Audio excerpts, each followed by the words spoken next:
10 হলে মোটামুটি হয়। 10 কি আর দেবে তুমি সোনা? তোমারও তো জীবন আছে। তাসলিমা নাসরিন মানেই সমালোচনা। আলোচিত ও সমালোচিত এই লেখিকার লজ্জা নাটকের প্রদর্শনী বন্ধ করে দিয়েছে ভারতের পশ্চিমবঙ্গ সরকার। তবে বন্ধ করে দেওয়ার পেছনে তাসলিমা নাসরিনের অভিযোগের তীর ভারতের পশ্চিমবঙ্গের মুখ্যমন্ত্রী মমতা ব্যানার্জির দিকে। সোমবার সন্ধ্যায় এক ফেসবুক পোস্টে প্রদর্শনী বন্ধ হওয়ার খবর নিজেই জানিয়েছেন তাসলিমা নাসরিন। ফেসবুক পোস্টে তাসলিমা লিখেছেন, মমতা ব্যানার্জি আজ আমার লজ্জা নাটকটি পশ্চিমবঙ্গে নিষিদ্ধ করলেন। গোবরডাঙ্গায় আর হুগলির পান্ডুয়ার নাট্য উৎসবে লজ্জা নাটকটি মঞ্চস্থ হওয়ার কথা ছিল। 2 মাস ধরে বিজ্ঞাপন যাচ্ছে নাট্য উৎসবের, আর আজ বলা নেই কওয়া নেই হঠাৎ মমতা ব্যানার্জির পুলিশ এসে জানিয়ে দিল সব নাটক মঞ্চস্থ হবে শুধু লজ্জা ছাড়া।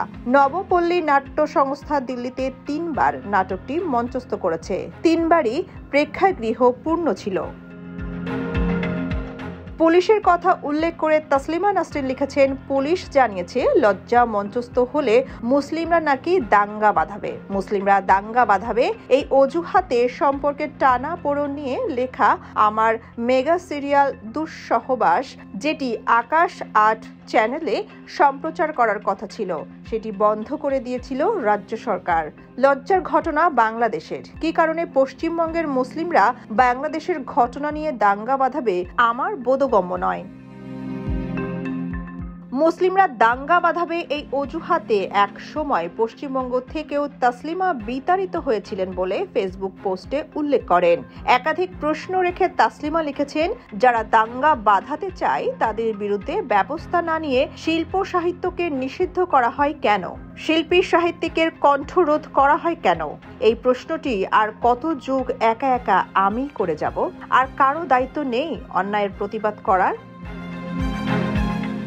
প্রসঙ্গত, ভারতের নবপল্লী নাট্য সংস্থা মঞ্চে এনেছে তাসলিমা নাসরিনের লজ্জা নাটক হিসেবে। ইতোমধ্যে দিল্লিতে 3টি সফল প্রদর্শনী হয়েছে। সেই নাটকটি প্রদর্শনের জন্য দিল্লির নবপল্লী নাট্য সংস্থাকে আমন্ত্রণ জানানো হয়েছিল পশ্চিমবঙ্গের একটি নাট্যোৎসবে। সেখানেই ঘটে এই বিপত্তি। নির্বাসিত লেখিকা তাসলিমা নাসরিন 1994 সাল থেকে বাংলাদেশের বাইরে বসবাস করছেন। বাংলাদেশ থেকে নির্বাসিত হন তিনি।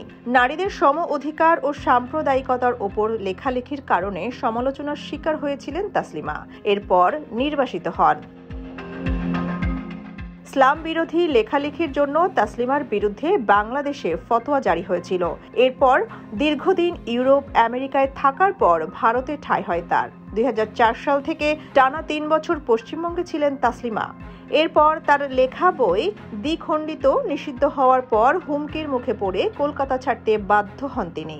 এর আগে তাসলিমা নাসরিনের লেখা বই লজ্জা, আমার মেয়েবেলা বাংলাদেশে নিষিদ্ধ করা হয়েছিল। কলকাতা ছাড়ার পর বেশ কয়েক বছর জয়পুরে ছিলেন তাসলিমা।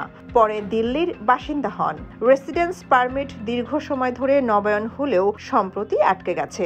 বাংলাদেশের বর্তমান অন্তর্বর্তীকালীন সরকারের সমালোচনা করে প্রায় সামাজিক যোগাযোগ মাধ্যমে পোস্ট দিচ্ছেন তাসলিমা নাসরিন। অনেকে বলছেন, ভারত সরকারের মন পাওয়ার জন্য এমন ভূমিকায় অবতীর্ণ হয়েছেন তাসলিমা নাসরিন।